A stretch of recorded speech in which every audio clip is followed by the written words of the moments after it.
Welcome to Man Cove Wellbeing, and today an MCW member shares a little bit about their story. Please read the disclaimer before watching. This can be found in the description of the video on YouTube. It covers the intention of this video, where we source the information, and where we source our audio and footage for this production. The videos on this channel and its content are not a substitute for the support and guidance of a qualified health professional. The people featured in this video are in no way associated with the story or representative of MCW. We want to thank every man who shares their story with the MCW community. Thank you.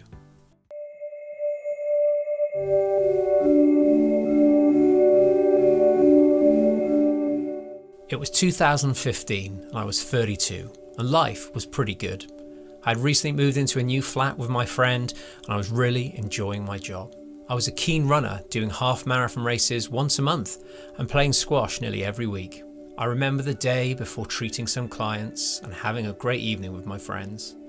I was excited for the next day as myself and a friend were setting up an amazing cinema room at a flat ready to host some movie nights the following week. Life was good and I was ready to start my search for a partner after a few years of focusing on my own mental health after a decade of depression and anxiety issues. I woke that day feeling a strange sensation in my gut, but thought nothing of it. My friend arrived and we got to work on the cinema room. At around 11 AM I had an intense stabbing pain in my gut. I thought it was cramp or maybe indigestion. Then another stabbing pain, then again. It was horrible, I can't really describe it well. The pain continued for a few hours. I lay on the bathroom floor vomiting over and over again until I was just vomiting water. I was sweating and crying with the pain and terrified of what was happening. My friend took me to the hospital to get me checked out. I will never forget that drive, in a fetal position staring up at the sky. They gave me a hospital bed and did some checks. A few hours later, they sent me for an x-ray. My dad had already arrived at my bedside at the point that the x-ray came back. It came back all clear. They pumped me full of painkillers and drugs and kept me overnight. That was the worst sleep of my life. The pain was just so hard. The next day, they surprisingly sent me home. Little did I know that the following 6 days would change my life forever. Not just physically, but emotionally and mentally. I lay on the sofa, pumping paracetamol and just hoping that the pain would go. I attempted to eat and would vomit within 30 minutes. The cycle continued for days. I was just starting to get so weak and look thinner as each day passed. I searched the internet for an answer. I just presumed it would go away as the doctors had sent me home after all.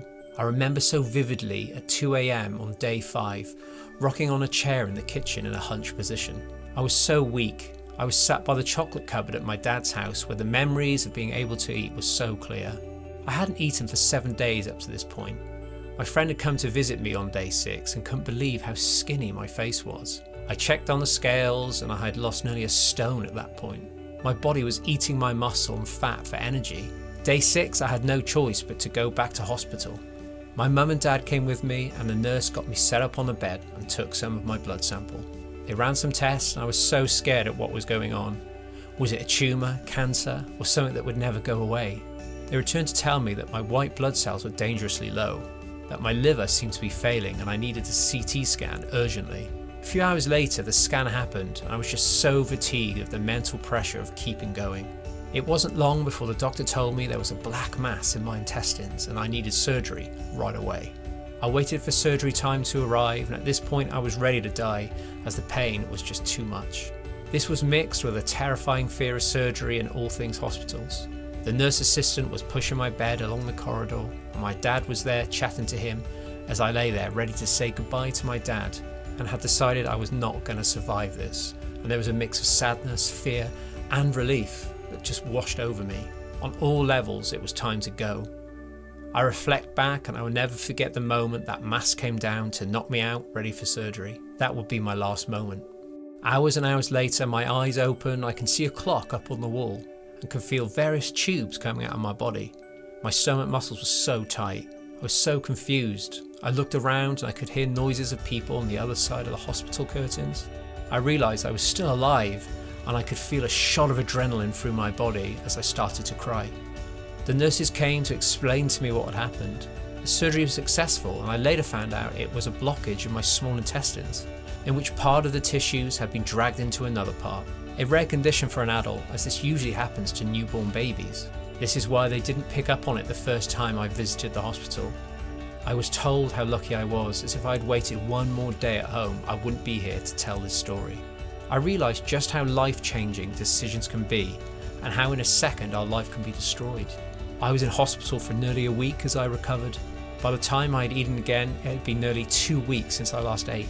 The tomato soup and vanilla ice cream will go down as the greatest meal of my life. I had lost over 2 stone by the time I returned home. I had to rebuild my body. I went from hospital bed to running an 8-mile obstacle race in record time just 6 months later. The physical journey back was the easy bit. The emotional and mental recovery was the hard part. That level of trauma doesn't heal overnight, and though I had been given a second chance, there was still this part of me that thought, why did this happen? The doctors weren't sure, especially as I was so fit and healthy. Well, I was physically. The part I didn't mention at the start was just how bad my depression and anxiety problems were for the 10 years prior to this. One theory was I had spent so much time in fight and flight within my nervous system that my digestive tract would not have been functioning at 100%, and that science could really prove that our emotion and mental health can cause damage to our physical body. If that is true, I just hope this story allows you to start taking action into looking after your well-being before it's too late. We hope this was useful, and if you'd love to see more videos like this one and even provide your own content or even be a channel narrator, you can become a patron today and join the MCW community. That's all for us, and we'll see you very soon.